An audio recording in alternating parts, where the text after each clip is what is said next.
प्रथम लाग दो चरण को, धनी ए ना छुड़ायो खिन्न।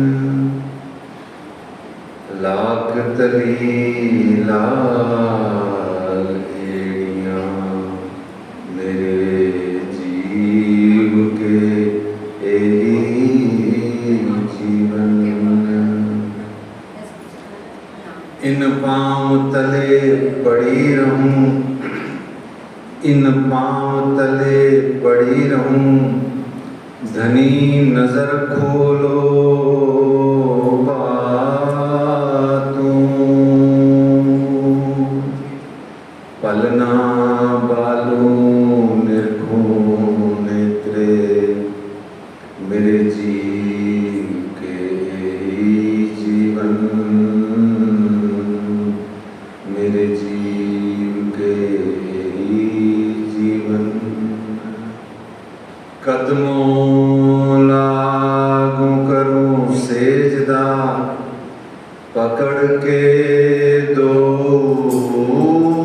पाए। हुक्म करत हैं मासूक, बीच आशिक के दिल आए। मासूक तुम्हारी अंगना, तुम अंगना के मासूक। ए हुक्मे इलम दृढ़ किया, अजूरू क्यों न हो टूक टूक। अजूरू क्यों न हो टूक टूक। वंदो सद्गुरु चरण को, करूं सुप्रेम प्रणाम। अशुभ हरण मंगल करण, श्रीदेव चंद्र जी नाम। श्री प्राणनाथ निज मूलपति, श्री मेराज सुनाम। तेज कुंवर श्यामा जुगल जी को, पल पल करूं प्रणाम, पल पल करूं प्रणाम। बोलिए श्री प्राणनाथ प्यारे की जय, श्री कृष्ण कन्हैया लाल की जय, श्री निजानंद स्वामी की जय, श्री बैजूराज महारानी जी की जय, श्री महाराजा छत्रसाल की जय, महामती श्री लालदास जी महाराज की जय, बाबा दयाराम साहेब जी की जय, सद्गुरु श्री राम रतन दास जी महाराज की जय, परमहंस श्री चरणदास जी महाराज की जय, परमहंस श्री हरिदास जी महाराज की जय, सद्गुरु श्री जवाहरदास जी महाराज की जय। सर्व सुंदर साथ की जय। प्रणाम परम धाम देख, करिके प्रणाम देख। आशिक को आराम देख, सकल दुख भागे हैं। कहत है मस्तान, जाको लागी इसकतान। रूहें देखिए दीदार, श्री प्राणनाथ जी परना जी में विराजे। श्री प्राणनाथ जी गुम्मट जी में विराजे।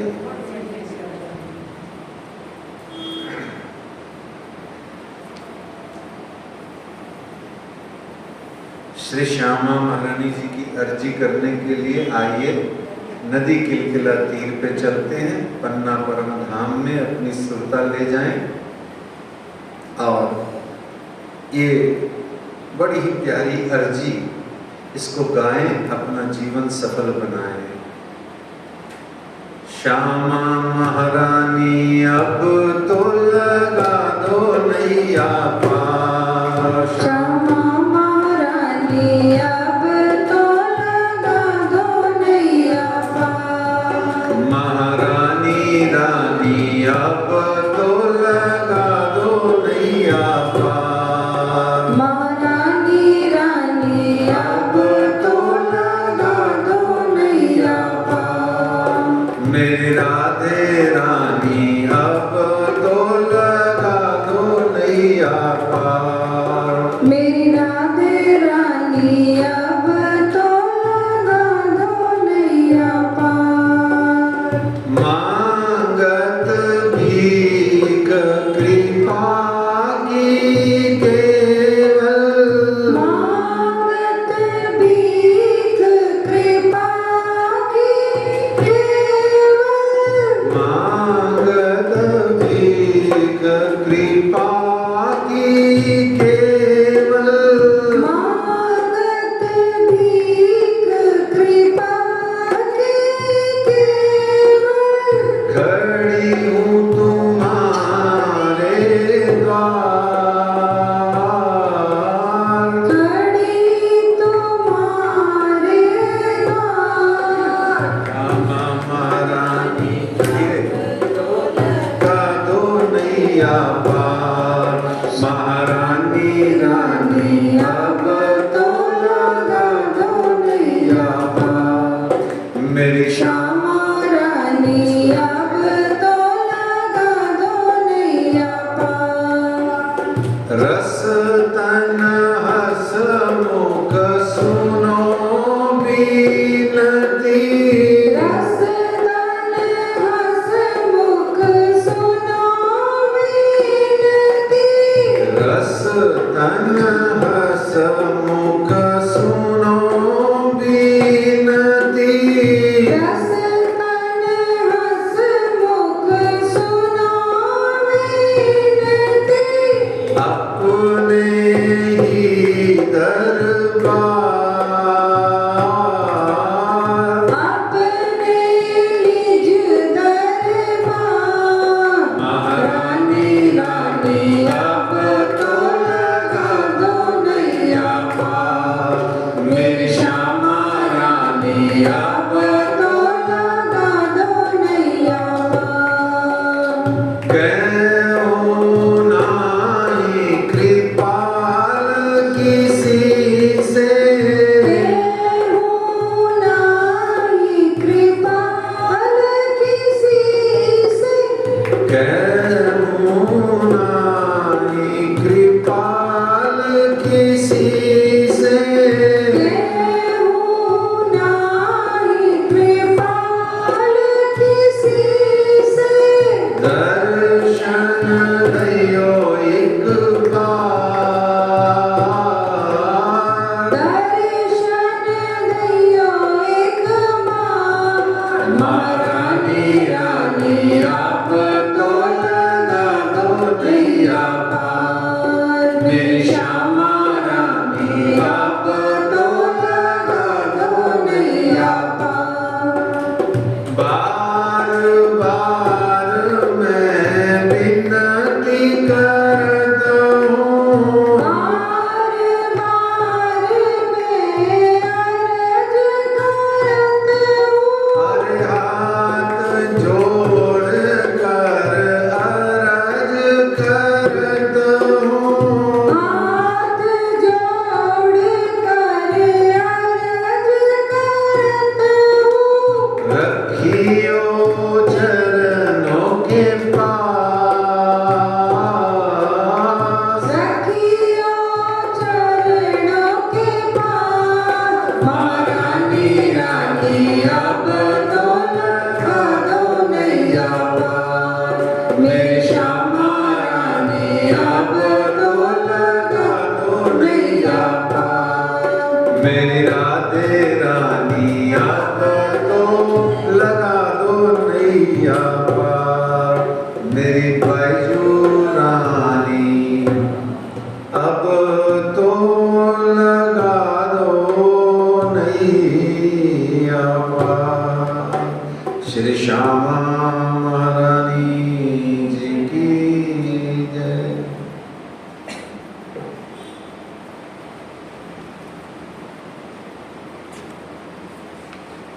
आज श्री बीतक साहेब जी का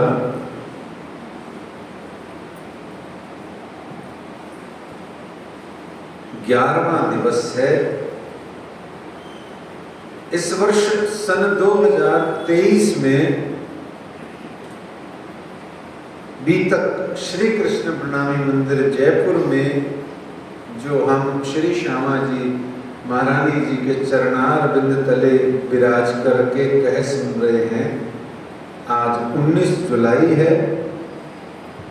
कल तक के प्रसंग में हमने यह सुना सबने कि श्री गांधी भाई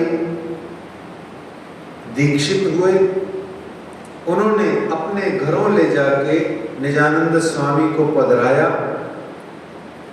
फिर उसके बाद हमने सुना कि एक चर्चा का जब दौर चलने लगे तो एक चुगलखोर ने चुगली करी। फिर उसके बाद हमने समझा, उस चुगलखोर के प्रसंग को जाना। फिर उसके बाद आड़िका और चमत्कार में क्या अंतर्भेद होता है यह हमने कुछ जाना। नौतनपुरी धाम की स्थापना हुई विक्रमी संवत 1687 के दिन 87 के वर्ष में। आप निजानंद स्वामी जी ने स्वयं अपने कर कमलों से अनेक वृक्षारोपण किया, जिसमें खीजड़ा या शमी या खेजरी वृक्ष आपने रोपित किया। और फिर खीजड़ा वृक्ष की महिमा को जो श्री इंद्रावती जी ने प्रकाश ग्रंथ में गाया है, हमने वह जाना। फिर श्री 5 नौतनपुरी धाम के विभिन्न मंदिरों में हमने थोड़ी सैर करी। फिर उसके बाद में पूर्ण ब्रह्म परमात्मा आए हैं, कर लो दीदार जी। श्री प्राणनाथ जी का प्रकटन महोत्सव का हमने आनंद लिया। श्री मिहिरराज जी के यानी केशव ठाकुर जी के परिवार का परिचय हमें प्राप्त हुआ। केशव ठाकुर, धन भाई, पांचों भाई, हरवंश जी और लेकर के नीचे उद्धव ठाकुर जी तक। और फिर उसके बाद में श्री गोवर्धन ठाकुर जी का जो निजानंद स्वामी जी से दीक्षा लेके उनके यहाँ आना जाना था, तो उस प्रसंग में हमने सिर्फ इतना सा ही जाना था कि श्री मिहिरराज किस प्रकार से प्रसन्न हो रहे हैं और उछलते कूदते हुए वो कह रहे हैं सद्गुरु से मिलना है। उस मिलाप के लिए जाने का हमने एक सुंदर चित्रण करके, दृश्य करके, हमने सचित्र अपनी सुरता से उसको देखने का प्रयास किया। क्योंकि वास्तव में अपने गुरु से, अपने सद्गुरु से मिलने जाने का चाव या जो रोमांच कहें, वो वैसा ही होना चाहिए, ठीक वैसा ही जैसे कच्ची उम्र में अपने प्रियतम से या प्रियतमा से मिलने जाने में जो एक मीठी कसक, कुछ होता है, जो होता है ना, वो सद्गुरु से मिलने में अनंत गुना होना चाहिए। क्यों? क्योंकि वो तो प्रियतमा सिर्फ इस शरीर के जीवन को 50-60 साल संभालेगी, पर ये धाम के धनी अक्षरातीत हैं जो अनेक जन्मों के, हमारे पिछले जन्मों तक के भार को सह करके हमें समस्त कर्मों से मुक्त करके श्री राज्य महाराज के चरणों तक ले जाएंगे। इसलिए इनसे मिलने का रोमांच तो अद्भुत होना चाहिए। इसीलिए आपको कल थोड़ा सा प्रयास किया कि श्री मिहिरराज कैसे सद्गुरु से मिलने जा रहे हैं, कितना आनंद है, कितना रोमांच है, कितने थ्रिल्ड है। हमने कल थोड़ा सा प्रयास किया था और फिर उसके बाद में आप निजानंद स्वामी जी के चरणों जाके लगते हैं। हम इस प्रसंग तक पहुंच गए थे। आइए आज के प्रसंग में हम अंदर जाएं महामती श्री लालदास जी महाराज जी के चरणों में विनती करें, आए, विराजें और हमें चर्चा कथा सुनाएं, बीतक के आगे के प्रसंगों में हमें आनंद प्रदान करें। श्री महामती कहें साथ जी,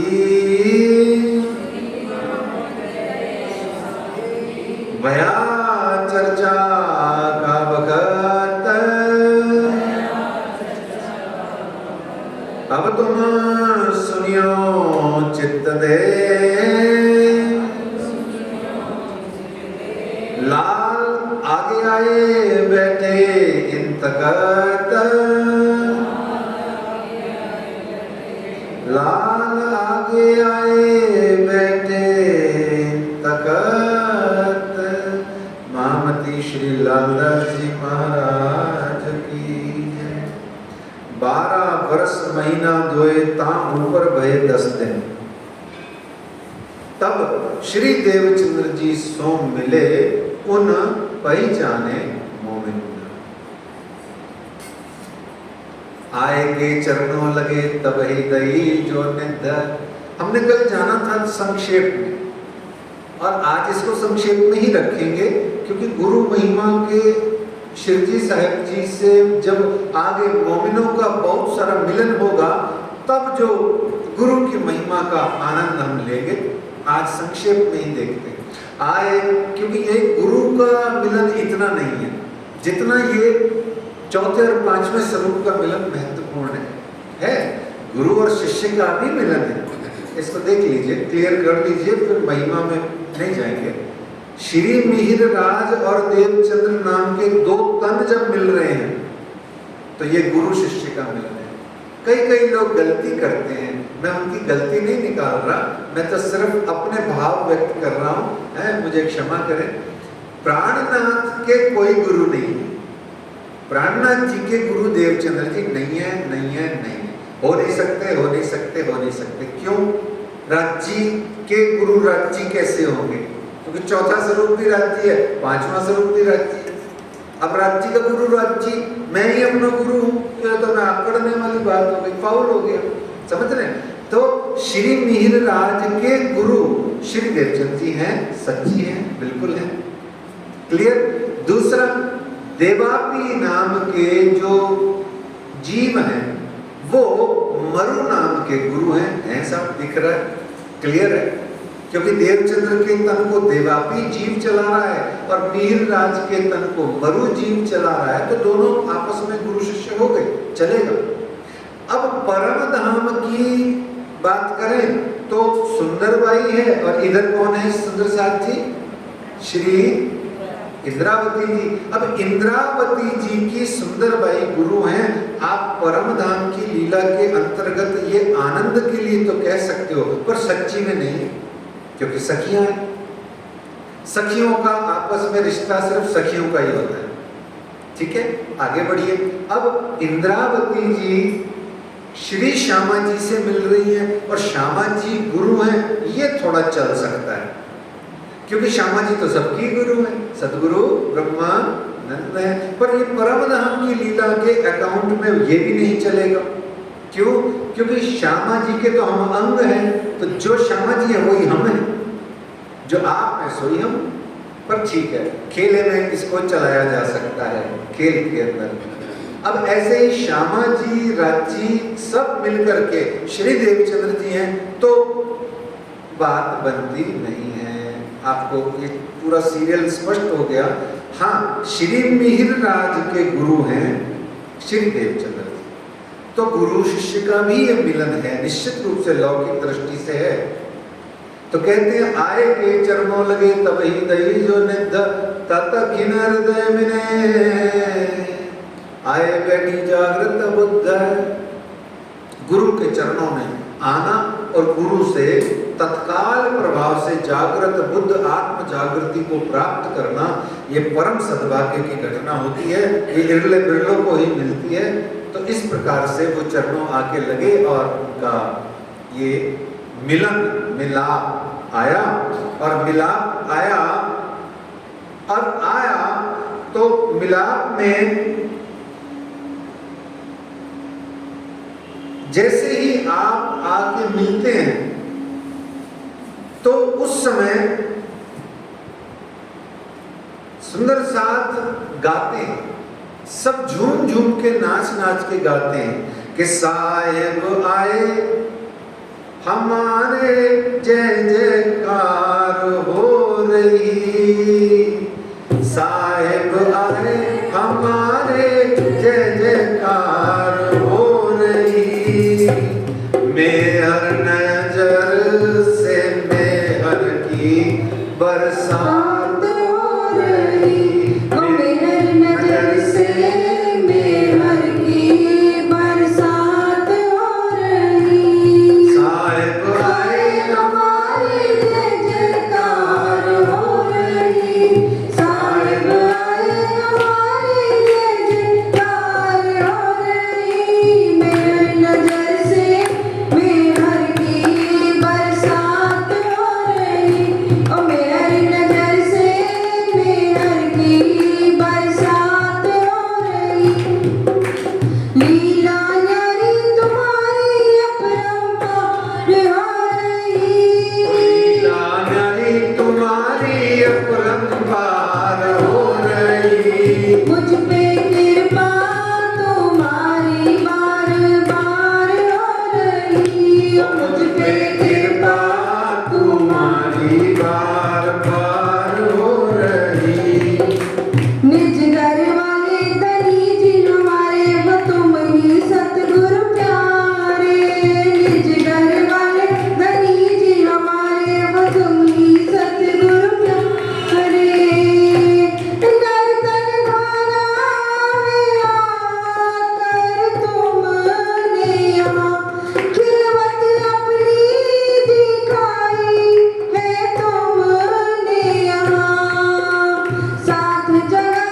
बुलाया क्या कमाल हो रही, साथ जगह बुलाया क्या कमाल हो रही, मेरे सतगुरु की लीला साकार हो रही, ओ मेरे सतगुरु की लीला साकार हो रही, साहेब आए हमारे जय जयकार हो रही, ओ साहेब आए हमारे जय जयकार हो रही, मेहर नजर से मेहर की बरसात हो रही, ओ मेहर नजर से मेहर की बरसात हो रही, निस्बत बिना भलाई जमाना न पाएगा ये ठिकाना, निस्बत बिना भलाई जमाना न पाएगा ये ठिकाना, तेरी मेरा करम मुझ पे कायम है, मेरी आत्म का तू ही खाविंद है, रूप तिहारा में प्यारा जानी सार हो रही, रूप तिहारा में प्यारा जानी सार हो रही, आज दिल से इस दिल की हर बात हो रही, आज दिल से इस दिल की हर बात हो गई, तो आज दिल से इस दिल की हर बात हो रही, बोलो श्री प्राणनाथ प्यारे, आज इस दिल से दिल की हर बात हो रही, किस दिल से?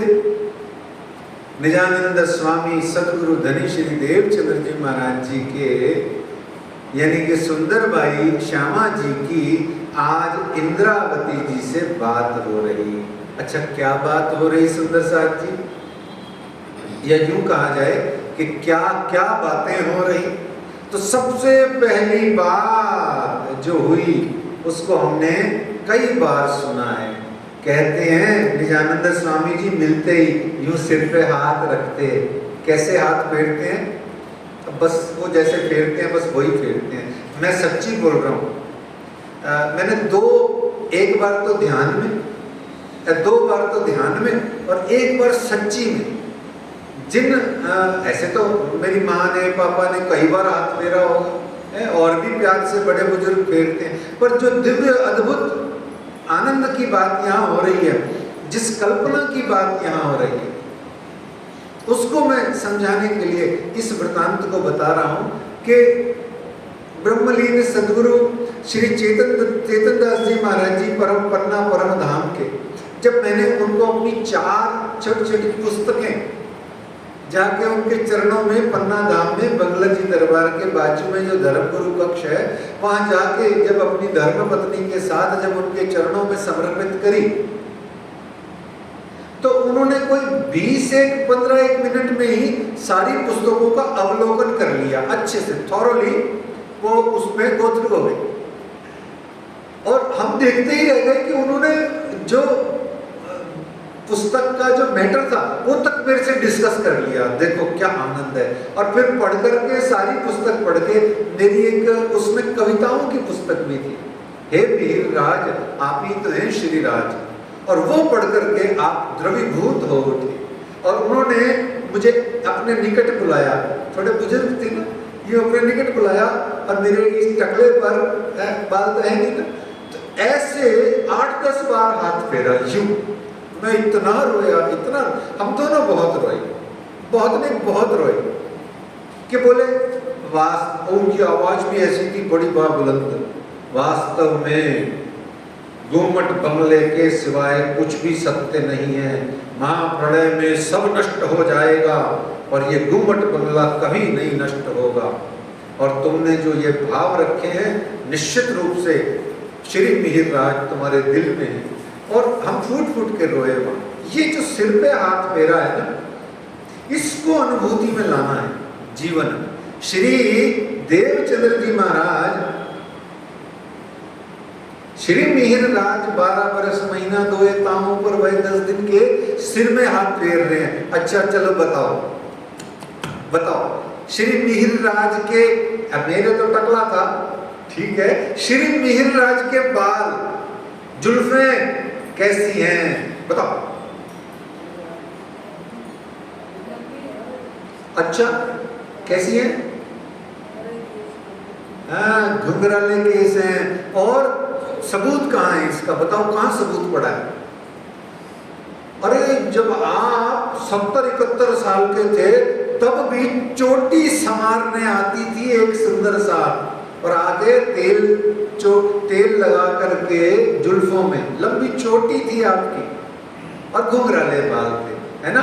ऐसे उन घुंघराले बालों पर आप निजानंद स्वामी जी हाथ फेर रहे हैं। कब? जब आए के कदमों लगे। और पता है क्या कह रहे हैं? तुझे पता है महराज, कितनी प्यारी आवाज रही होगी निजानंद स्वामी की, कितनी आनंद भरी ध्वनि होगी वो, दिव्य अद्भुत।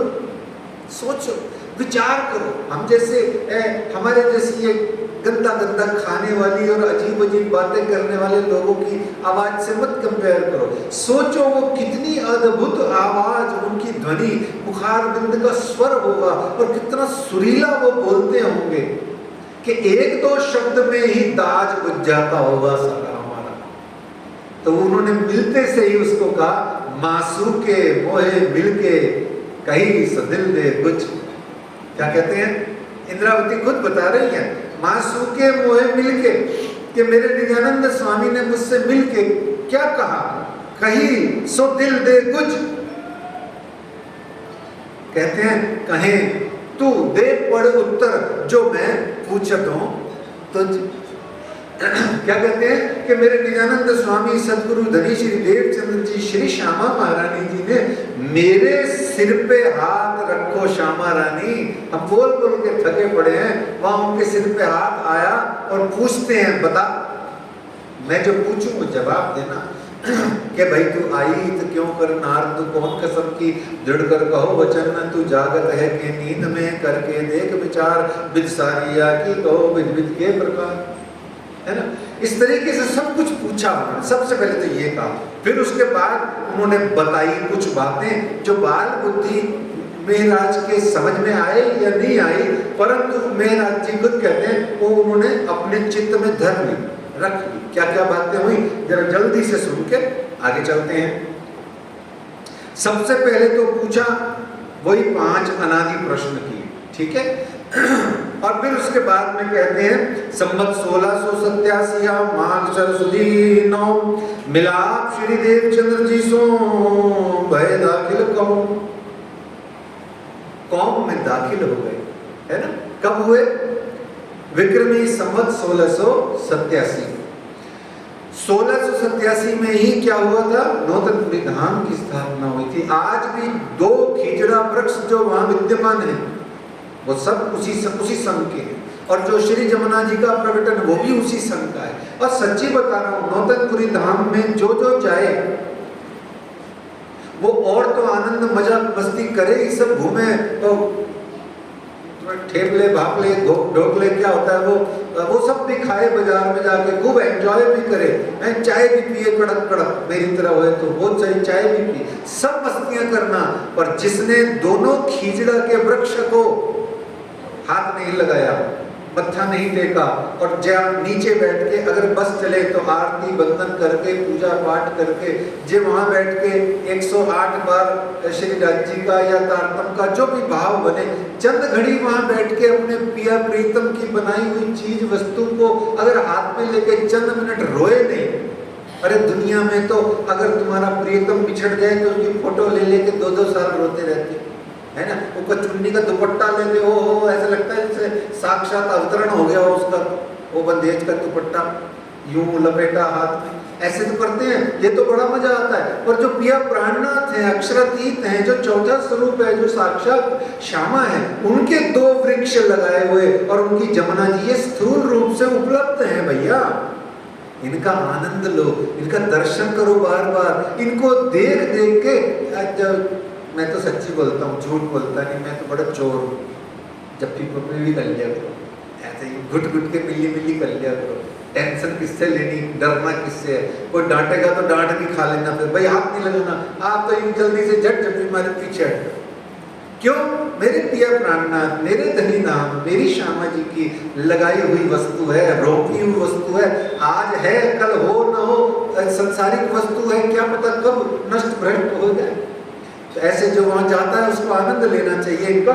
फिर उसके बाद कहते हैं कि साकुंडल और साकुमार की एकांत तो है सुनाई बात, मूल स्वरूप उनके हंसत हैं और खेल में है अपनी जात। यहाँ हंसत हैं का मतलब क्या होता है? हंसत हैं क्या मतलब होता है? बस इसको समझिए, बाकी तो सबको सब कुछ आता है। हंसत भी आता है पर वर्णन करना जरूरी है। हंसत का मतलब है प्रसन्न है, प्रसन्न का मतलब वेल एस्टेब्लिश्ड है, मतलब बहुत ज्यादा संपन्न है। तो यानी राज के अंदर में आए हुए हैं। राज बोले तो ये सत्ता या जो जिसको कहें लग्जरियस या इस तरीके से कुछ सेठ होंगे या राज सत्ता में मालिक होंगे, राजा होंगे, हैं, किंग होंगे, हंसत हैं। या इशारे से उन्होंने कहा तब एक चित्त लई तब एक चित्त में ग्रह लई इशारत उन भगत, तब ये चित्त में ग्रह लई इशारत उन भगत। बहुत सारी बातें बताई। यहाँ तो लालदास जी ने 5 बातों का ही उल्लेख किया है। लालदास जी ने 4 का किया है, पर प्रकाश ग्रंथ में इंद्रावती की बात भी ले आए तो ये 5 हो गई। अच्छा, और भी बहुत मिल जाएंगी, वाणी में खोजबीन करेंगे तो प्रकाश और कलश में बहुत सारी वार्ता का वर्णन है, मिलन का वर्णन है निजानंद स्वामी और श्री इंद्रावती जी के। तो तब एक चित्त में ग्रह लई इशारत उन भगत और बीज पुराण का सो देखो श्री देवचंद्र जी में तित्ता। तो देवचंद्र जी ने कहा कि धाम वासना रही भाई खोजी भाई जो है वो यहाँ थी और मुस्लिम महिला थी। इस्लाम के धर्म ग्रंथ कुरान पाक में भी परम धाम में राज्य महाराज ने कुछ चंद निशानात शायद यहाँ साक्षियां उसमें दर्ज कराई हैं। फिर उन्होंने उस समय तो नहीं बताया, पर उसका भाव की चौपाई यही आती है कि हुक्म वेद कतेब में लिखे लाखों निशान और कलाम अल्लाह या हदीस शास्त्र कुरान या वेद सब सुख मोमिन ले वही हक रसना के भेद। रसना यानी रसना मतलब टंग, रसना का मतलब क्या? नमकीन मीठा है, जिब्या। रसना के बहुत सारे कई सारे अर्थ हैं। यहाँ रसना का अर्थ है श्री राज जी की वाणी, श्री राज जी के वचन, धाम धनी जी के शब्द, है ना। इसीलिए तो कहते हैं साधो वही चीनो शब्द कोई चीनो, है ना। शब्दों को, शब्द कहे प्रकट प्रमाण, शब्द ही तो है जो आपको सब कुछ देते हैं, भाव देते हैं। तो ऐसे में उस समय उन्होंने कहा वो पुराने पाक में भी परम धाम के निशान हैं। हम तो देवचंद्र जी कहते हैं हम तो थोड़ा लोक लाज मर्यादा और अपनी नौतनपुरी की सिटिंग के कारण से इस भावना को, इस बात को खोजबीन हम नहीं कर पाए। हालांकि भोजनगर में, कच्छ प्रदेश में हमने बहुत कोशिश करी थी पर हम सफल नहीं हो पाए। और फिर राज्य का हुक्म आया कि तुम जाओ बैठ जाओ, सखियां मैं खुद अपने आप जमा कराऊंगा। तो हमें जाने की भी मनाही हो गई। तो तुम्हारे आगे कहता हूँ जाके वास्ते सब, ये बात तुमसे होए सी लीला आगे होए। जब देखो कितना बड़ा सबूत दे दिया उन्होंने कि आगे लीला होएगी सो सब तुमसे होएगी और तुम्हारे से होएगी। और कहते हैं और इशारतें कई धाम की सो सुन के ग्रह लई, तब बीज मात्र इन लीला को सो पायो उस वक़्त सब। तो और इशारतें कई धाम की, और इशारतें कई धाम की। इशारतें का मतलब क्या होता है? देखिए, इशारत, शायदी, निशानी, साक्षी, प्रूफ, और भी एक दो शब्द मिल जाएंगे। ये सबका अमूमन एक ही मतलब होता है, लगभग एक ही अर्थ होता है। वो सबका हर जगह कुछ अलग अलग तरीके से उसका उपयोग होगा। निशानियां हैं तो ऐसे बहुत, ये सब शब्दों का अर्थ एक ही होता है। तो ये जो इशारतें हैं उस समय चूंकि बाल थे मेहराज जी और उतना डिटेल में वो समझ नहीं पाए, तो वो सब उन्होंने अपने चित्त में रख ली, जहन में आ गई, भले ही समझ में आई या नहीं आई। समझ में पता है क्या आया उनके, आपकी भाषा में और आपके आनंद के लिए बताता हूँ। अब जाए के कदमों लगे तब ही गई जो नित्य। अब निजानंद स्वामी तो अपने लेवल से बोल रहे हैं, श्री मिहिर राज जी अपने लेवल से सुन रहे हैं। आंखें श्री निजानंद स्वामी जी के मुखार बिंद पे एक टक टिकी हुई है, झरझर आंसू बह रहे हैं, क्योंकि वो मिल गया। क्या मिल गया? जो चाहा, मैंने जो कुछ भी मांगा सो मिल गया। वहां वो बड़ी प्यारी बात कहते हैं, हमारी अपनी साधारण भाषा में उसको बताया जाता है। हे गुरुवर, हे सदगुरु, पड़ गई दिल पर मेरे आपकी परछाइयां। क्या कहते हैं?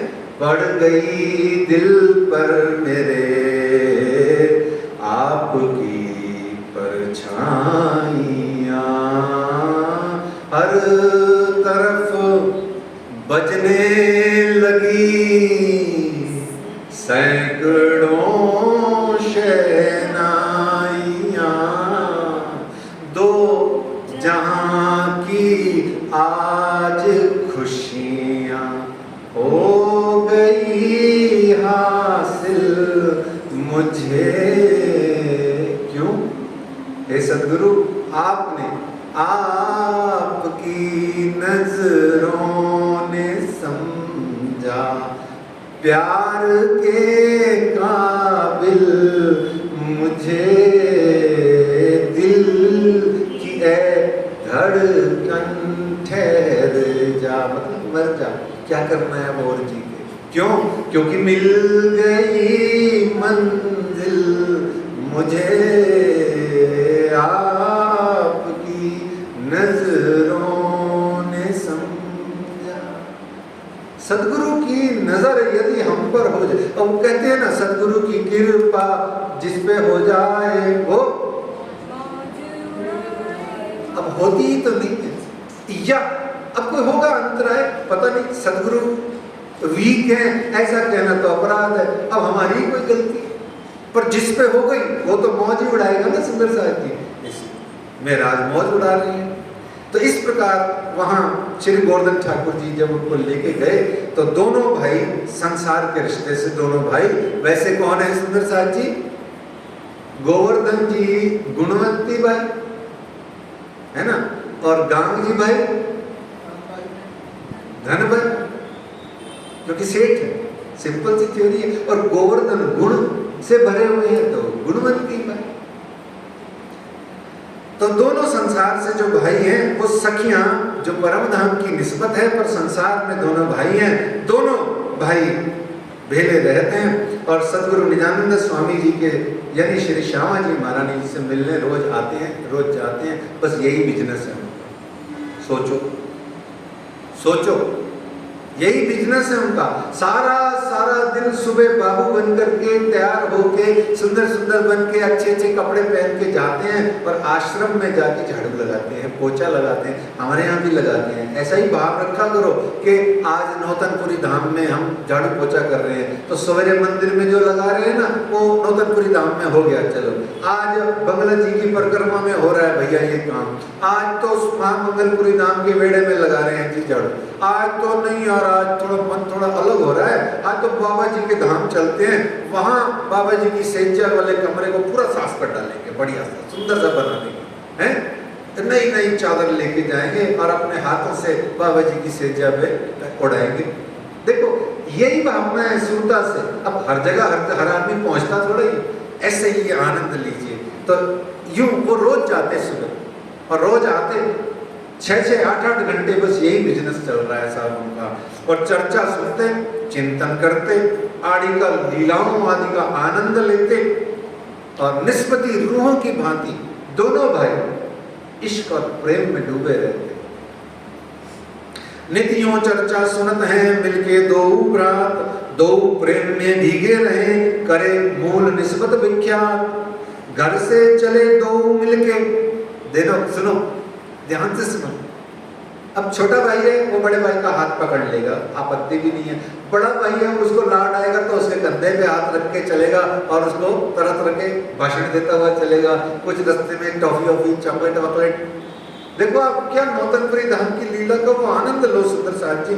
तो घर से चले दो मिलके आवे मिलकर साथ, बांधो चित अति हेत सो दो नाते की बात। दो नाते हैं उनके, कौन कौन से अभी बताया आपको। एक लौकिक जगत में भाई भाई है ना, और दूसरा परम धाम की दोनों सखियां हैं। अब दोनों सखियां तो साथ में ही रहेंगी, क्यों नहीं रहेंगी, और राज्य की ही बातें करेंगी। तो इस तरीके से चल रहे हैं। एक दिन की घटना घटी, श्री सांवलिया ठाकुर जी से कोई प्रसंग बना। नौतनपुरी धाम में खींचड़ा मंदिर में एक दिन जब दोनों भाई प्रेम आनंद की सेवा से निमग्न होकर चर्चा कथा सुन के रसोई उत्सव करके विविध प्रकार के सुंदर साथों से मिल करके जब लौट रहे थे, मतलब आनंद में थे, श्रोता उनकी मस्त थी, दिव्य आनंद में मगन थे दोनों भाई। एक ही टेम्पू चल रहा था माइंड का। तो दोनों घर आए तो श्री सांवलिया ठाकुर जी उनके जो बड़े भैया हैं वो स्नान कर रहे थे। और वो तो एक दिन आए घर में बड़ा भाई करता स्नान, कया तुम बिगड़े दोनों भाई भय काम काज से अजान। भाई तुम दोनों काम के न काज के, डायमंड अनाज के, बस वहां जाते हो, मत्था टेकते हो, राम जाने क्या गुड़गुड़ करके आते हो और फिर XYZ ABC ब्ला ब्ला ब्ला ब्ला ब्ला ब्ला। उन्होंने सदगुरु महाराज के लिए कुछ कह दिया और इतना तो बहुत हो गया।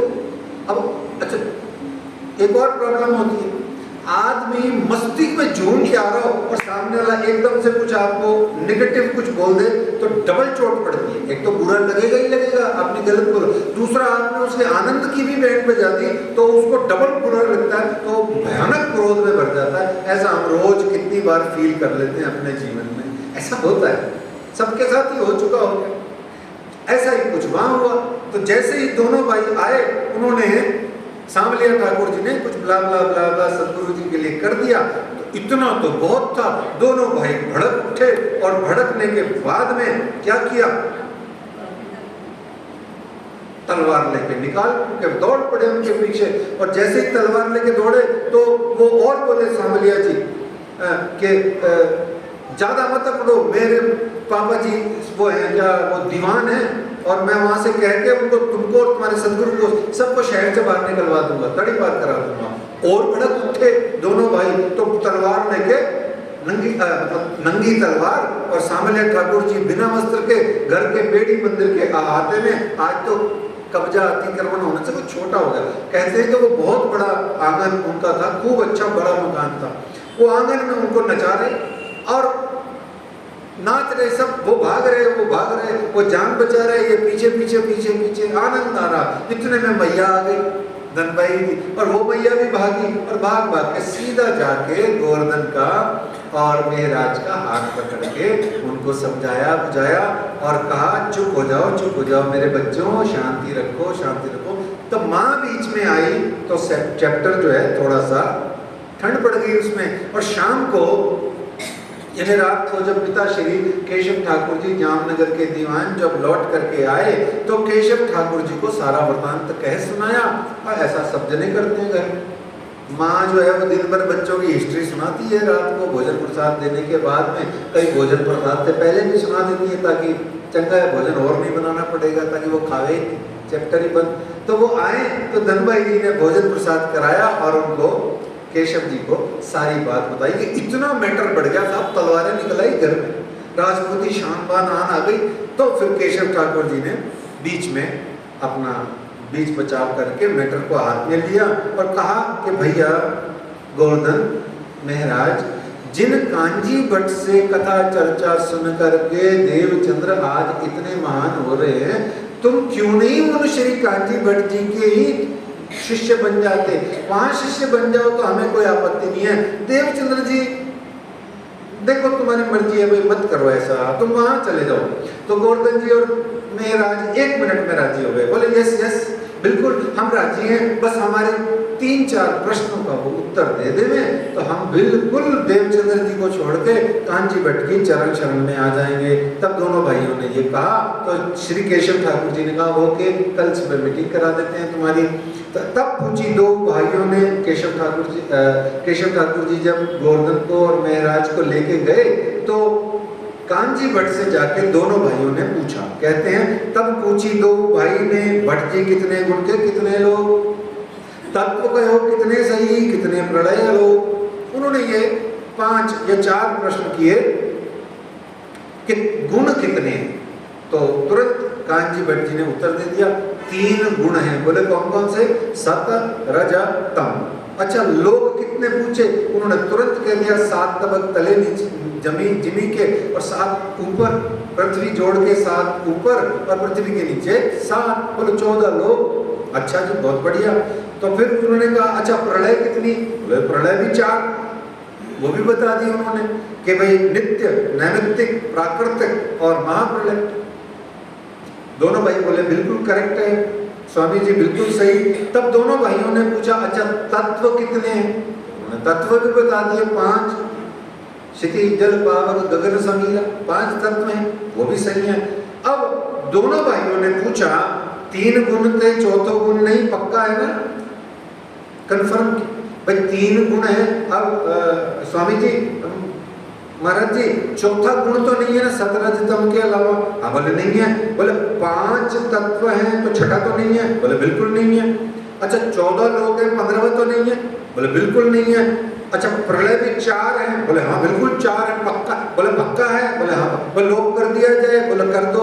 अब उसके बाद वो पूछते हैं कि अब आप ये बताइए स्वामी जी भट्ट जी के महाप्रलय में जब सब नष्ट हो जाता है, कौन कौन गुण तत्व आदि जो जब सब 14 लोग जब नष्ट हो जाते हैं तब पार ब्रह्म कित रहते हैं? तब ये जो आपका पार ब्रह्म है ये कहाँ रहता है? भट्ट जी ने तुरंत उत्तर दिया कि आप पार ब्रह्म क्षीर सागर के अंदर में एक अक्षय नाम का वट है, अक्षय मतलब जिसका नाश नहीं होता, वट वृक्ष है, उसके ऊपर में अंगुष्ठ बराबर, अंगूठे के बराबर रूप धारण करके एक पत्ते के अंदर में आप रहते हैं। आप लोगों ने कई बार कृष्ण जी की फोटो देखी होगी, पीपल के पत्ते के अंदर में कृष्ण जी ऐसे यूं अपना अंगूठा पैर का मुंह में डाल रहे हैं, वो उतने से होकर के वो रहते हैं। फिर दोनों भाई बोले अच्छा स्वामी जी एक बात बताओ, जब तत्व नहीं बचे है ना, गुण नहीं बचे, लोक नहीं बचे, जब महाप्रलय में कुछ बचा ही नहीं तो ये क्षीर सागर कहां से आया? बोलो प्राणनाथ प्यारे की जय। फिर ये क्षीर सागर कैसे बच गया? अब कांजी भट्ट की सुध बुध जवाब दे गई। बोले इस बात का जवाब तो ब्रह्मा जी से भी ना होए। ब्रह्मा जी कौन है? क्यों कहा ब्रह्मा? विष्णु क्यों नहीं कहा? शंकर क्यों नहीं कहा? बताओ।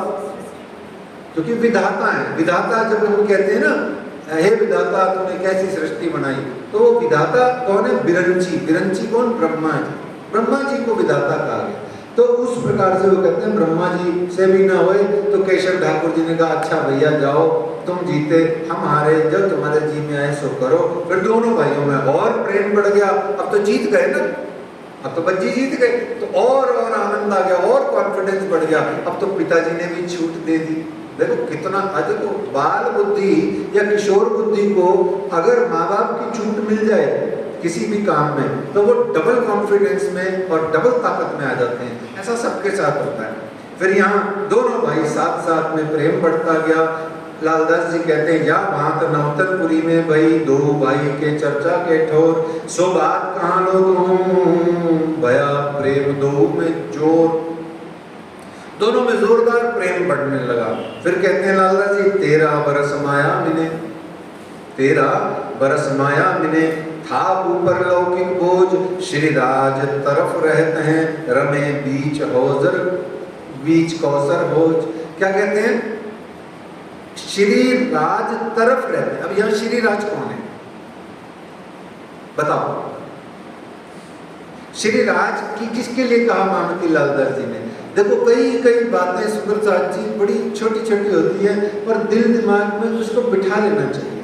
13 वर्ष माया मिने, था ऊपर लौकिक बोझ, श्री राज तरफ रहते हैं, रमे बीच कौसर हौज।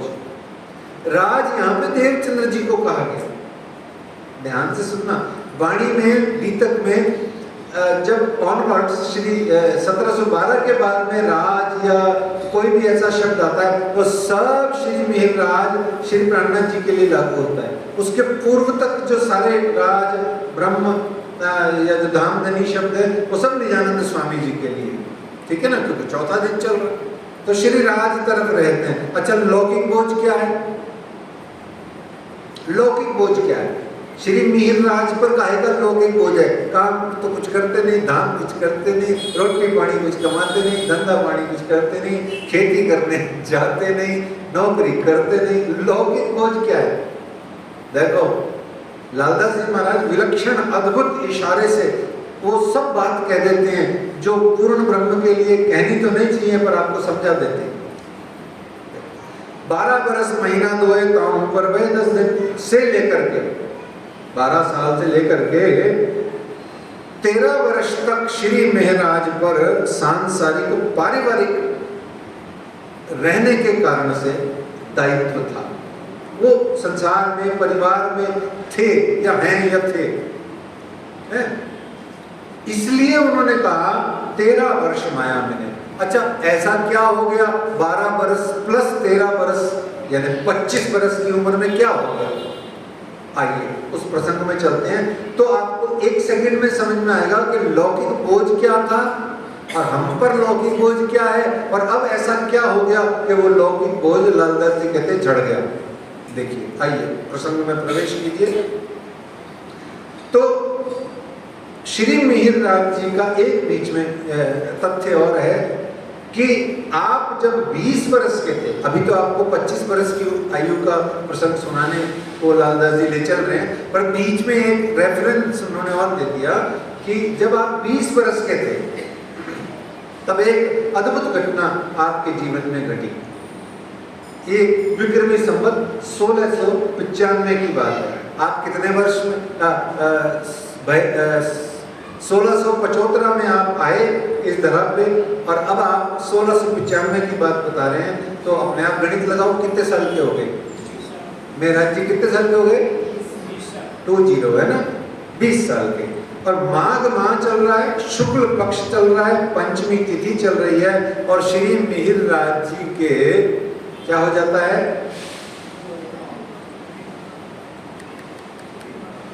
विवाह हो जाता है। किसका विवाह होता है? श्री प्राणनाथ जी का, मिहिरराज जी का। याद रखना सुंदर साथ जी, प्राणनाथ जी शादी शुदी करते ही नहीं है। राज जी का कोई ब्याह होता है क्या?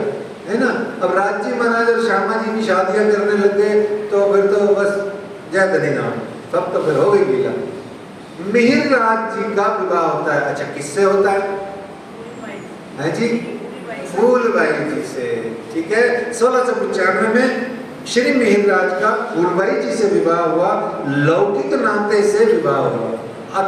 अन्यथा श्री फूलबाई जी, श्रीमती फूलबाई जी की धाम की वासना का नाम क्या है? बताओ। ए माया अमल उतारे महमत अमलावती। ठीक है ना। अब अमलावती नाम की आत्म पर 1 मिनट चर्चा करके आगे बढ़ते हैं। ये जो अमलावती नाम की आत्म है, जो कि अभी वर्तमान में श्रीमती फूलबाई जी के दिल भीतर में विराजमान होकर के लीला कर रही हैं, जो कि इस संसार में 2 स्त्री तनों पर प्रकट हुई हैं। और दोनों स्त्री के तन कौन से हुए? एक तो हो गया श्रीमती फूलबाई और दूसरा, थोड़ा नाम ढंग से पूरा बोलो, थोड़ा अच्छे से बोलो ना यार। ऐसे तो क्या रोज जयकारे मार मार के परेशान हो। उधर तो तुमने स्मारक बना रखा है। नहीं यार, नहीं ऐसे मत करो यार। हाँ, श्री बाईजूराज तेज कुंवर जी, महारानी तो लगेगा, पर अभी श्री बाईजूराज तेज कुंवर है ना। बाईजूराज तेज कुंवर उनका नाम है। तो वैसे तो तेज कुंवर ही है नाम, पर आपको थोड़ा प्रॉपरली बोलने में मजा अलग आता है। तो श्री बाईजूराज तेज कुंवर जी और श्रीमती फूलबाई जी के हृदय में आकर के श्री अमलावती जी ने धाम की आत्म में लीला करी। अच्छा, यहाँ एक और बड़ी प्यारी बात सुनी। अमलावती सखी के दिल भीतर में श्री श्यामा जी ने भी लीला करी। मस्ती की बात समझ लो, फिर आगे बढ़ते हैं फटाफट। श्री श्यामा जी ने किन, देखो मेरे पास इनाम देने को कुछ है नहीं है, लेकिन आपको इनाम दिया जाएगा। आप तो ये बताओ कि किन 3 सखियों के दिल भीतर में बैठ के मेरी श्यामा रानी जी ने लीला करी? जवाब दीजिए। पहली सखी की बात हो रही है, सुंदरबाई। दूसरी सखी, सखी परम नाम की अमलावती। अब तीसरी सखी, लब लब ढूंढो। हाँ, कौन बोला? हाँ, इंद्रावती। हमारे प्रधान जी की धर्मपत्नी ने उत्तर दिया इंद्रावती, और बिल्कुल सही जवाब। अपने आप को ही इनाम दे देना। ठीक है, इंद्रावती जी के दिल भीतर में बैठ करके आपने प्रकट में कोई लीला नहीं करी।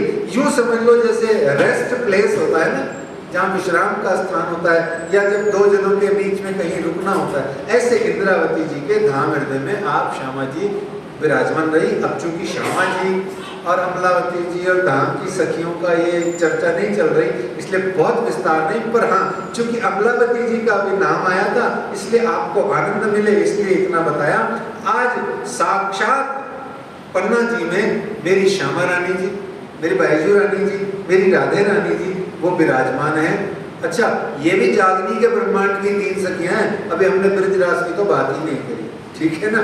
तो इस तरीके से राधे रानी, श्यामा रानी आज श्री 5 पद्मावतीपुरी धाम श्री पन्ना जी के अंदर में नदी किलकिला तीर पे नित्य साक्षात नूरी तन से हमारे लिए बैठी हैं। तुम जाओ तो सही, उनको पुकारो तो सही, उनको जरा सा आवाज लगाओ तो सही।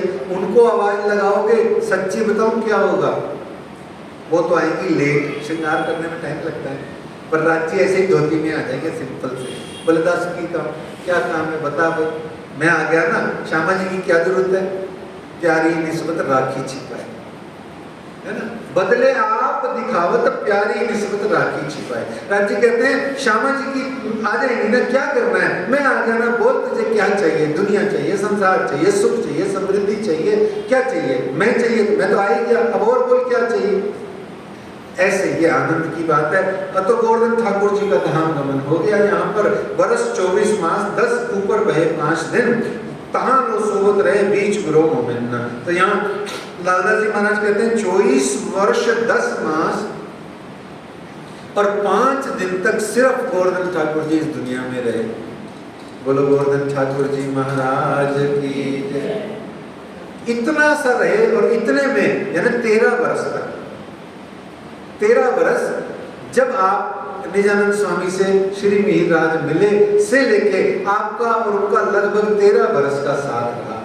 वैसे तो साथ 25 वर्ष का रहा, पर यहाँ सदगुरु दृष्टि से 13 वर्ष आपका आनंद का साथ रहा और जबरदस्त रहा। उनका धाम गमन हो गया, श्री मिहिरराज पर लौकिक दुख आ गया। पहला बड़ा दुख उनको जीवन में पहली बार आया। अच्छा, सोचा भी नहीं था, कोई सोच भी नहीं सकता कि 25 साल का कोई व्यक्ति धाम चला जाए। भाई कोई 60, 65, 70 का होए तो चलो थोड़ा हिसाब भी लगाए, 80, 90 का हो तो हिसाब भी लगाए, थोड़ा उम्मीद भी रहती है और दुख भी नहीं हो। 25 वर्ष में ही चले गए। अच्छा, 25 भी तो काम पूरे हुए, 2 महीने बाकी। तो श्री मिहिरराज को लौकिक दुख आया, श्री मिहिरराज उदास रहने लगे। क्यों? साथ जो छूट गया। अब तेरा साथ है, कितना प्यारा है, कब लगता है ये सारा जीवन। तो दुख आए सुख आवत सो मेर पलट न जाए। जब लौकिक दुख आया तो जो यहाँ समझने की बात है बस इस आगे वाले प्रसंग में कि जब लौकिक दुख आए, ध्यान, ये सबको निर्देश है, जब लौकिक दुख आए, रुपया पैसा खत्म हो जाए, कोई घर बार संसार में नुकसान हो जाए, कोई बहुत प्यारा हमारा मित्र छोड़ जाए, हमको कोई ऐसा ही हो जाए कि माता पिता में से कोई छोड़ जाए, या किसी भी तरीके से और भी कोई रोग लग जाए शरीर में, तो इस तरीके से जो भी सांसारिक वैरायटी है कष्ट और पीड़ाओं की, मानसिक और शारीरिक, ऐसा कुछ भी आ जाए, लेकिन अगर जिस सुंदर साथ ने श्री तारतम बाणी, श्री बीतक साहब, श्री पन्ना जी, गुम्मट जी का दामन पकड़ रखा है, निश्चित जानो सुंदर साथ जी, उसमें भले ही ये गुर ये ना मेथड, ये टेक्निक भले ही उसमें हो या नहीं, पर धनी की कृपा से, उसके गुरु की कृपा से उसको ये दुख ट्रांसफॉर्म करने की, दुख को रूपांतरित करने की विद्या अपने आप मिल जाती है। विद्या नहीं, विधा, ये उसको अपने आप मिल जाती है। क्या कि जैसे ही दुख आता है सांसारिक, वो दुख पकड़ करके अपने घुटनों का दर्द, अपनी हार्ट का दर्द, अपनी कमर साइटिका और उसका दर्द तो ज्यादा रोता नहीं, वो कहता हाय राजी मिल जाओ, किसी मिल जाओ। दर्द हो रहा है कंधे में, याद आ रहे हैं राजी, याद आ रहा है अपना कोई जो हमसे पिछड़ गया, उसकी याद आ रही है, और रो क्या रहे हैं, हे श्यामा जी, हे श्यामा जी, हे श्यामा जी। ये ट्रांसफॉर्मेशन की एक टेक्निक है जो सिर्फ और सिर्फ श्री तारतम बाणी के अंदर में उपलब्ध है, अनेक जगह। इसी मेर सागर इसी का नाम है, मेर सागर में सब कुछ यही है। इसको कहा दुख आए सुख आवे, और दुख देते किसको है राज्य, किसको देते हैं? जिसकी आत्म जागृति करनी होती है और जिसको राज्य अपनी अंगना जानते हैं, उसको दुख देते हैं। लोग सोचते हैं लो तो कितना दुखी है, कितना परेशान है, कितना रोगी है, ये भी है, वे ऐसे कर पर आगे कहते हैं, और फिर भी ये राज्य की इतनी भक्ति में लगा हुआ है, इस पे इतना संकट पॉसिबल ही नहीं। तो ये राज्य महाराज की लीला यहाँ मिहिरराज पे पहली बार हुई। इसको कसौटी प्रसंग कहते हैं। इसका जो शीर्षक है वो ये है, कृपया मेरे अवगुण काट दीजिए। क्या? कृपया मेरे अवगुण काट दीजिए। यहाँ विक्रमी संवत 1700 की ये घटना है। श्री मिहिरराज जी संसार से विरक्त हो गए। अच्छा, जब लौकिक दुख आता है ना, दुख में सिमरन सब करें, सुख में करे ना कोई, जो दुख में सिमरन करें तो दुख का है कोई, ये सुना है आपने संसार का। तो जो दुख आया वो दुख विरक्ति लेके आता है। आप कभी शमशान घाट जाओगे ना, सही सिंसियर आदमी हो गए तो आप वहां जाकर के आपको भीतर से कचोटेगा। इसको शमशान वैराग्य बोलते हैं। बस इतना सही है, बाहर आते ही फिर आप कोई भोगी संसारी जैसे भी होते हैं वैसे हो जाते हैं। ये दुख जो लौकिक आता है तो बुद्धि जो है वो संसार से विरक्त होती है, और संसार से डिटैच हुई बुद्धि अगर अटैच हो जाए राज्य से तो उसका कल्याण हो जाता है। तो जैसे ही आपको जिनसे आपका लगाव था 13 वर्ष से, वो आपको छोड़ गए, तो अब आपका जो सांसारिक लगाव था उसमें थोड़ा सा डिटैचमेंट आया। वो आते ही आपको अपने अवगुण, अपने धनी, अपनी श्यामा जी, अपने राज्य, सब चीजें आने लगी, विरक्ति आने लगी, वैराग्य आने लगा। सुंदर साथ जी याद रखिए, धर्म में, अध्यात्म में कोई कहता है कि मुझे अनुभव हो रहा है, मुझे अनुभूति हो रही है, मुझे राज्य मिल रहे हैं आदि इत्यादि, वो झूठ बोल रहा है। अगर उसके जीवन में वैराग्य त्याग नहीं है तो वो कुछ नहीं मिल रहा है, वो सब ऐसे ही आपको आनंद करा रहा है, बस आ ही नहीं सकते। आप जब तक संसार से चिपके हुए हो परमात्मा से चिपक ही नहीं सकते। ये चिपक ही एक जगह रहती है, चाहे इधर लगा लो चाहे उधर लगा लो, ठीक है ना, एक ही जगह रहेगी, दो जगह हो नहीं सकती। दीन और दुनिया दो पाइए ना एक ठावर। तो इस तरीके से जैसे ही एक दिन श्री महाराज को दिल उपजो ये विचार, हम आए हैं अरस से भेजे परवरदिगार। महाराज जी चिंतन में चले गए। गोवर्धन जी के जाने के बाद एकांत हो गया, समय मिल गया। तो हमारी हुज्जत राजसों कचूना चलत, तो क्या हमारा राज्य महाराज पे हुज्जत किसे कहते हैं जी? दावा। क्या हमारा राज्य महाराज पे कोई अधिकार नहीं है? तो हमारी हुज्जत राजसों कचूना चलत, हम क्यों ना देखें धाम को अपनी जो बीतक इत। हमारा जो परम धाम में हमारा बीतक है वो हम क्यों नहीं देख सकते, देख पाते? हम क्यों ना देखें धाम को, मुझे दिखाई क्यों नहीं देता? हम क्यों ना देखें धाम को, अरे मुझे दिखाई क्यों नहीं देता? चितवनी में डूबा हुआ सुंदर साथ यदि ये प्रश्न करता है तो ही वो चितवनी में बैठा है, नहीं तो वो just imagine just imagine just imagine कर रहा है। कोई मिल गया वाला, कोई मिल गया, देखिए ना, उसमें जस्ट इमेजिन था ना, जस्ट इमेजिन, बस वो जस्ट इमेजिन ही कर रहा है और इमेजिन में ही हो जाएगा उसका जीवन पूरा। या भौतिक दृष्टि से जो योग होता है, शारीरिक पतंजलि वाला योग, वो सिर्फ मेडिटेशन में मस्ती आ रही है उसको, चितवनी नहीं है। चितवनी का अर्थ तो यही होता है जो है सो दिख रहा है, जो लिखा हुआ है, जो पढ़ रहे हैं सो दिख रहा है, जो पहुंच गए सो दिख रहा है, जो पाया है सो दिख रहा है, जो आनंद लिया सो दिख रहा है। चितवनी ये होती है। चितवनी कोई मामूली सी चीज नहीं होती है, बैठ के वो रट पटा करके किताब लेके बैठ गए। अच्छा जरूरी है, ये सब मैं विरोध नहीं कर रहा, ये सब जरूरी है एलिमेंट्री लेवल पर चितवनी इतनी सी होती है तो फिर अक्षरातीत तो बड़े सीधे साधे सरल सस्ते मिल जाते हैं। सोच के देखना कभी। तो चितवनी में जो डूबना चाहता है या जो डूबता है, उसको सबको ये प्रश्न करना चाहिए अपने आप से कि पिछले परमहंसों ने देखा, मैं क्यों नहीं दिखता? मेरे गुरु ने देखा है, मुझे क्यों नहीं दिखता? मेरे सदगुरु जवाहरदास जी महाराज जी को करनाल धाम में ऊपर जाकर के रात को रोज जाके 10:30-11 बजे जब साथ सो जाते तो 1:30 2-2 बजे तक बैठ के उनको अपने छोटे से फटे पुराने कमरे में जब दिखता है, हमें क्यों नहीं दिखता? पता है क्यों नहीं दिखता? क्योंकि उन्होंने संसार छोड़ा हुआ था, हमने संसार ही पकड़ा हुआ है। उन्होंने संसार भी पकड़ा हुआ था, हमने ही पकड़ा हुआ है। ये ही और भी, ये दो ही शब्द हैं जो बेड़ा पार करते हैं और बेड़ा गर्क करते हैं। अगर आप कहो कि हम संसार में ही रहते हैं तो बेड़ा गर्क, अगर आप कहो हम संसार में भी रहते हैं तो बेड़ा पार।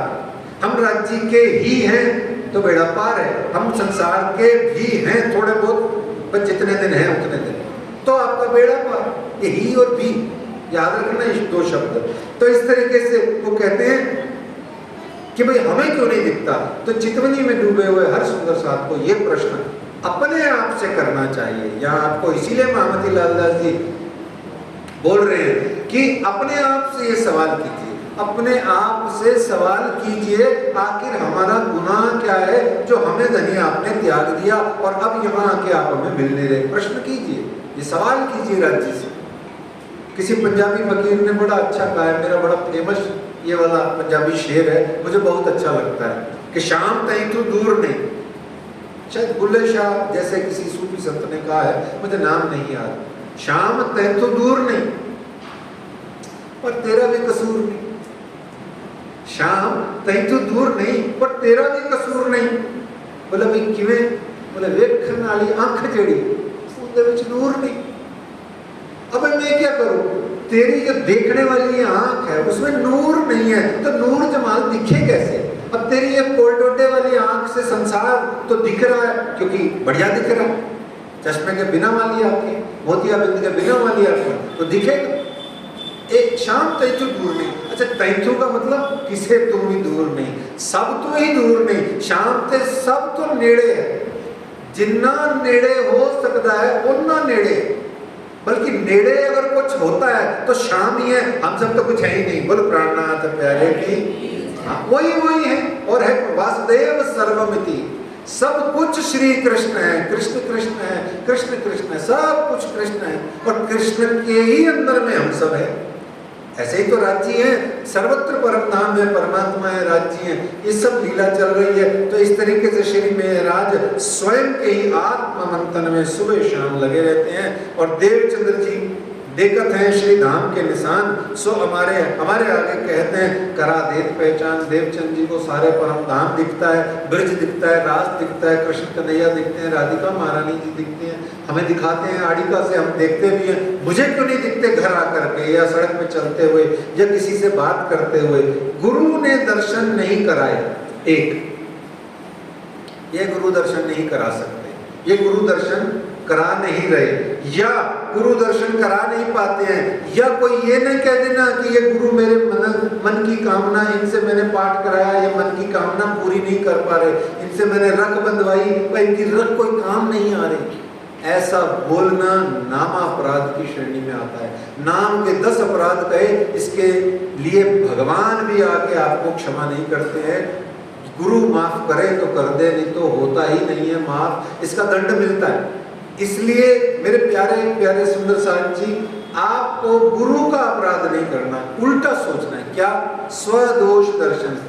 मेरा ही कोई दोष है, मुझसे ही कोई गलती हुई, मेरा ही कोई अभाव है, मेरे से ही कोई ऐसा रह गया सेवा में कमी, ऐसा जो सोचता है मेरा दोष है, ये श्री महाराज जी इस कसौटी प्रसंग से हमें देना चाहते हैं। जब श्री देवचंद्र जी धामधनी है तो मुझे अखंड परम धाम दिखा क्यों नहीं देती? महाराज अपने आप से ही सवाल कर रहे हैं, राज जी को नहीं, मतलब देवचंद जी को नहीं कह रहे। और यदि हमारी परातम और परम धाम आदि है, परातम भी है, परम धाम भी है, हम ब्रह्म सृष्टि भी हैं, तो सिर्फ दावा लेने से या सिर्फ मान लेने से हमको राज्य कहाँ दिख रहे हैं? ये तो सिर्फ ऐसी खोखली अकड़ हो गई, तो खोखला अहंकार ही हो गया कि हम ब्रह्म सृष्टि है। अरे ठीक है, अच्छी बात है, ब्रह्म सृष्टि है, दावा भी उठा लिया, पर धनी भी तो दिखने चाहिए, लीला भी तो दिखनी चाहिए, वो परम धाम का इश्क प्रेम आटो सागर का आनंद मेरे हृदय में भी तो आना चाहिए। वो तो कुछ आ नहीं रहा 2 पैसे का। ऐसे क्या है, हम ब्रह्म सृष्टि हैं, ब्रह्म सृष्टि हैं, डिगे हकी जा रही है दुनिया में, ये महाराज जी कह रहे हैं। तो या तो हम ब्रह्म सृष्टि रूह नहीं है हम में, और या निश्चित देख लीजिए, रिजल्ट सुन लीजिए, या तो हम ब्रह्म सृष्टि नहीं है या हम में निश्चय ही इतने अवगुण भरे हैं कि हमारे रूह के नैन खुलते ही नहीं है। राज जी कहते हैं, रूह के नैन ना खोल के देखो दो गाल, आशिक को मासूम का कोई भेद गया रंगलाल। अरे रूह के नैना खोल के देखो अरस पका के कम। राज जी तो कह रहे रूह के नैन खोलो, रूह के नैन खोलो। अब कहाँ से खोले रूह के नैन? सदगुरु नहीं खोल रहे तो हम कैसे खोले? तो या तो हमें है अवगुण, तिस वास्ते अंतराय। सार आ गया। अंतराय यानी डिफरेंस, यानी अंतर। क्या अंतर है? बोला या तो हम ब्रह्मशिष्ट नहीं है, तय हो गया। अब ब्रह्मशिष्टि है तो राज्य दिखने चाहिए, अब ब्रह्मशिष्टि है राज्य नहीं दिख रहे हैं, तो हमारे में ही कोई ना कोई अवगुण भरा पड़ा है, हमारी ही कोई ना कोई चश्मा खराब है। जैसी दृष्टि वैसी सृष्टि। इसलिए इस वास्ते अवगुणों को ढूंढने लगे, जब नजरों जो भी आया काट दिए सब। अब यहाँ से आपने अवगुण काटने शुरू कर दिए, अपने अवगुणों को काटना शुरू कर दिया। और देखना सुंदर साथ जी, आपको 50 चौपाइयां वाणी में मिल जाएंगी। ये तो कहीं में गिनती इन गुणे को नाई शुमार, अवगुण काटे गुण ग्रह हारे से हुए जी। तो इस तरीके से आपको बहुत सारी और भी हम हमारे यहाँ कुछ एक सुंदर साहब अपने स्वरूप के बाद में भी कहते हैं, मैं बंदी अवगुण भरी, है ना। तो आप स्वीकार कीजिए कि अवगुण मेरे ही अंदर में हैं। और श्री देवचंद्र जी आगे आए अर्ज करते हैं कि हमारे को प्लीज मेरे अंदर में जितने अवगुण हैं वो मेरे अवगुणों को काट दीजिए, सब इंद्रियों के। तो श्री निजानंद स्वामी जी उसके सिर पे हाथ रख के कहते हैं, तो निर्मला तम धाम की इंद्रावती उत्पन्न। हे इंद्रावती, हे श्री महाराज, आप निर्मल आत्मा हो, आप के अंदर में कोई अवगुण नहीं है।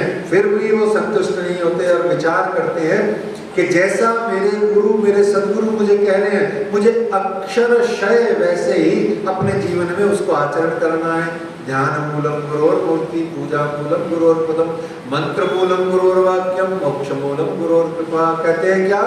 ध्यान मूलम गुरोर मूर्ति। यदि ध्यान करना है तो गुरु को करना है। मोक्ष मूलम गुरोर कृपा और मंत्र मूलम गुरोर वाक्यम। गुरु के मुखारबिंद से प्रकट हुए जो प्रवचन है वही मंत्र होते हैं, साक्षात मंत्र होते हैं। मंत्र मूलम गुरोर वाक्यम, गुरु के वाक्य ही मंत्र है। और मुझे तो गुरु जो कह रहे हैं मुझे वही का वही करना है। ऐसे रोज चर्चा सुनते और चर्चा की अर्चा करते और सभी वचनों को अपने सिर लेते। और फिर इसी बात को वाणी में उन्होंने कहा, ए वचन ऐसे जागृत जगावत तत्व। वाणी में अलग जगह श्री जी ने कहा, ए वचन ऐसे जागृत जगावत तत्व। ध्यान से सुनिए, ये वाणी ऐसी है कि जगावत तत्व इमीडिएटली जगा देती है। जो न लीजे सिर अपने तो कहा करे वचन।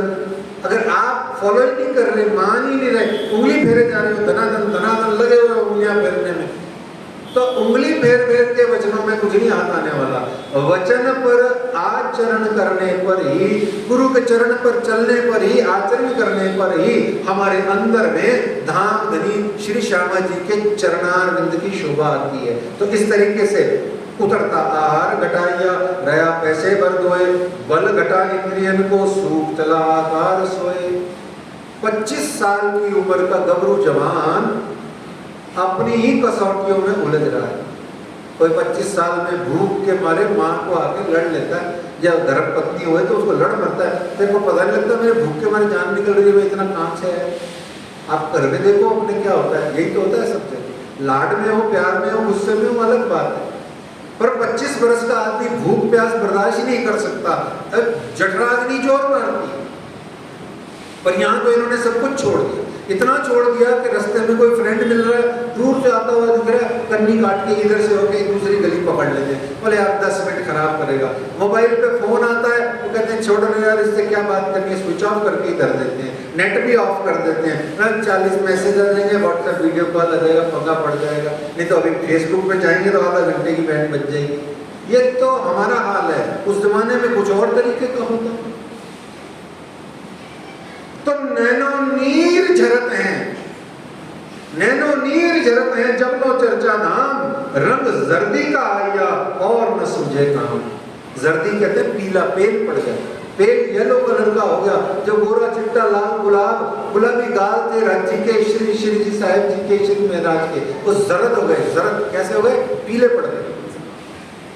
नैनो नीर झरत हैं, आप रोवे और रोवरावे, कथा चर्चा तो देने कहिए जो आप रोए रोवरावे। अच्छा, कथा चर्चा में आकर के भी सुरता उसमें नहीं लगी और हम रोए नहीं, हमारे आंसू नहीं आए, विरह नहीं आई, तड़प नहीं आया, हमारी छाती फटी नहीं अपने इष्ट का, अपने श्यामा जी का नाम सुन के अगर आत्मा कलप नहीं उठी, तो प्यारे सुंदर साथ जी क्या कथा चर्चा सुनी।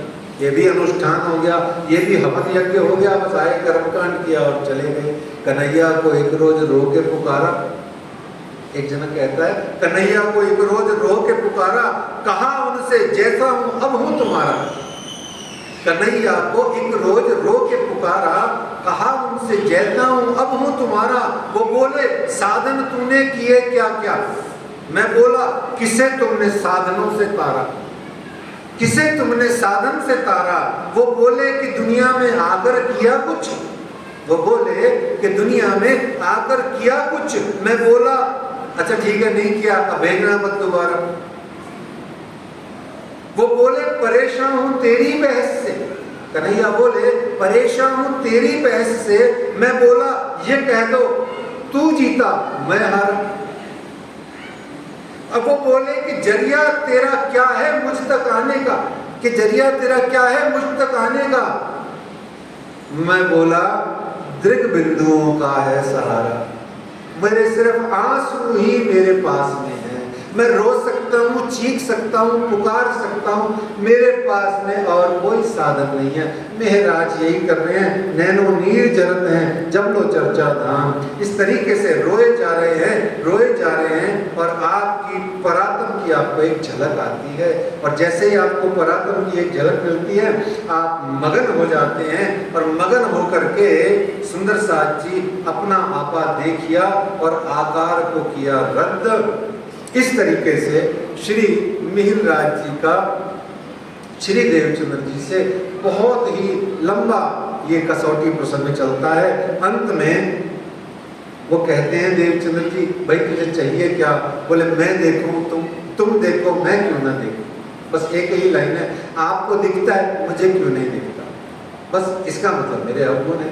तब निजानंद स्वामी जी श्री मिहिरराज जी के सिर पर अपना वरद हस्त रखते हैं और वरद हस्त रखते ही श्री मिहिरराज जी को चौथा और पांचवा स्वरूप की धाम की, मूल धाम की लीला का स्मरण हो उठता है और वो कहते हैं अब मुझे कुछ नहीं चाहिए, क्योंकि उनकी समझ में आ जाता है कि ए बसंत हुक्म की सो होवे एक ही ठौर, मोहे उठाए तुम बैठो पर ना होवे कहो और। तुम कहो तो मेराज मैं आज ही उठ जाता हूँ, बाकी तो मुझे भैया विक्रमी संवत 1712 तक लीला करनी है। अभी तो बहुत ही कम समय, अभी तो 1705-4 ही चल रहा है, तो अभी तो बहुत लीला आगे करनी है। तो इस तरीके से श्री मिहिरराज जी का वह जो धनी जी को देखने का कसौटी का जो भाव है वो थोड़ा शिथिल होता है। और श्री मिहिरराज जी के श्री बालभाई जी के कहने पर श्री मिहिरराज जी को कोई कार्यवश गुजरात भेज दिया जाता है। अहमदाबाद गए गुजरात, तो कुछ जोश उनका शिथिल हुआ। यहाँ कसौटी प्रसंग का सार सुनिए और आज के प्रसंग को विश्राम देते हैं। अपने गुरु सदगुरु के पास जब भी जाएं तो भले ही चाहे वो आपके पुराने जानकार हो, यार हो, दोस्त रहे हो, या आपके गांव के हो, आपके शहर के हो, उनको अब भूल जाना, क्योंकि संत का कोई इतिहास, कोई जन्म नहीं होता, कोई जन्मदिन नहीं होता। कोई भी संत हो, गुरु हो, महात्मा हो, उसका कोई इतिहास नहीं होता। हाँ, जिस दिन वो संत बना, जिस दिन वो गुरु बना, उस दिन ऑनवर्ड्स उसका इतिहास होता है। पीछे सब मटिया में, कुछ नहीं। जब मैंने तेरे लिए जग छोड़ा तो बात खत्म। जो छोड़ दिया उसका जिक्र फिक्र क्या। तो जो छोड़ दिया संत ने वो कुछ भी नहीं। अब आगे जिस दिन संत बने उस दिन से आगे की बात करो। तो संत का कोई हैप्पी बर्थडे भी नहीं होता, साधु संतों का हैप्पी बर्थडे भी कुछ नहीं होता, और साधु संतों का संन्यास दिवस भी कुछ नहीं होता। क्या संन्यास दिवस मनाया जा रहा है? कुछ नहीं, कुछ नहीं होता ये सब। राज्य की शरण में तुम अपनी गरज से गए हो, हमारा क्या। इसलिए संतों साधुओं को कुछ हमारे तरह हमको दुनियावी हिसाब से तोलना नहीं चाहिए। सिंपल सी बात है, अपनी दुनियावी हिसाब से, दुनियावी बुद्धि से साधु संतों को मामूली नहीं करना चाहिए, है ना। वो बहुत ऊंचे होते हैं, बहुत नहीं, वो परम अवस्था को छुए हुए होते हैं। इसलिए अपना अहंकार, लोक लाज, मान प्रतिष्ठा छोड़ करके जो इतने विनीत भाव से परमात्मा की शरण में है, उनका सिर्फ सम्मान, पूजन और जो भी कुछ हम गुरुजनों का करते हैं वो सब करना चाहिए। दूसरा सार क्या है कि देह कसनी अधिक नहीं करनी चाहिए। सुखे छोड़िए शरीर, दुख न दीजिए देह को, सुखे छोड़िए शरीर। शरीर माध्यम खलु धर्म साधना, इस शरीर से ही तो तुम्हें राज्य मिलेंगे। और साथ में ही कहा है दीजिए ना आलस्य आकार को, ये भी राज्य ने कहा है। तो यहाँ तीसरी बात बताई, आहार शुद्धि रखनी है, उपवास रखने हैं, संयमित भोजन करना है। रसोई उत्सव का अर्थ ये नहीं है कि मस्ती से पेल के खाए जा रहे, रबड़ी आने दो, पूड़ी आने दो, मलाई आने दो, ना ना ना ना। नियमित संयमित भोजन करो और सात्विक करो। आहार शुद्ध होगा तो अंतर मन में जैसा खाओ मन, और जैसा खाओ अन्न, और जैसा पियो पानी, वैसे बोलो। इस तरीके से। और तीसरा ये आया कि जब श्री मिहिरराज ने गुरु की आज्ञा पर चलते हुए सब कुछ सोना चांदी हीरा मोती जो भी रुपया पैसा सब गुरु के चरणों में रख दिया था, उससे शिक्षा मिलती है कि व्यर्थ का संग्रह नहीं करना चाहिए, खूब सारा करना चाहिए। अमीर सब बने, राज्य भी चाहते हैं। आप लोग अमीर बनोगे तो पन्ना परम धाम में जाओगे, कुछ कहोगे आज ये बैजूराज महारानी जी के मेन गेट से लेके रानी महारानी जी के द्वार तक जाने में तकलीफ होती है सुंदर साहब को, लो यहाँ मैं एक शेड बना देती हूँ। पैसा होगा तो बनाओगे ना, तो ऐसे सेवा सुंदर साथ की कब करोगे? पैसा तो खूब होना चाहिए, पर व्यर्थ का संग्रह नहीं होना चाहिए। जे भी दबादब घर में भरे जा रहे हैं, ये भी भरे जा रहे हैं, ये सब मना किया उन्होंने। और तभी तो दान दिया और छोड़ दिया उन्होंने। और कथा चर्चा श्रवण करना है एक, दूसरा करते करते डूब जाना है, तीसरा रोना है, आर्टिफिशियली रो, नैनो नीर जरत है, ये शिक्षा मिलती है। रोना बहुत जरूरी है। रोए बिना राज्य नहीं मिलेगी, रोए बिना माँ ही दूध नहीं पिलाती, राज्य कहाँ से मिल जाएंगे? सोचो। तो इस तरीके से जीव की कसनी होनी चाहिए, आत्मा की नहीं। और फिर कहा कि चौथे और पांचवें स्वरूप को जब तक आप अच्छे से पहचानोगे नहीं, श्री प्राणनाथ जी के स्वरूप की जब तक पहचान नहीं करोगे, श्री निजानंद संप्रदाय में दीक्षित होकर के आपको अपने परम सर्वोच्च इष्ट सदगुरु महाराज के शरण में आकर के जो आपके परम सर्वोच्च इष्ट हैं, पूर्ण ब्रह्म परमात्मा, पूर्णात पूर्ण पुरुषोत्तम परमात्मा अक्षरातीत श्री राजी महाराज, श्री कृष्ण जी, श्री प्राणनाथ जी, वो आपको मिलना बड़ा मुश्किल है। इसलिए मेरे प्यारे सुंदर साथ जी, प्राणनाथ जी की पहचान करें। इस तरीके से ये कसौटी प्रसंग बड़ा ही प्यारा है।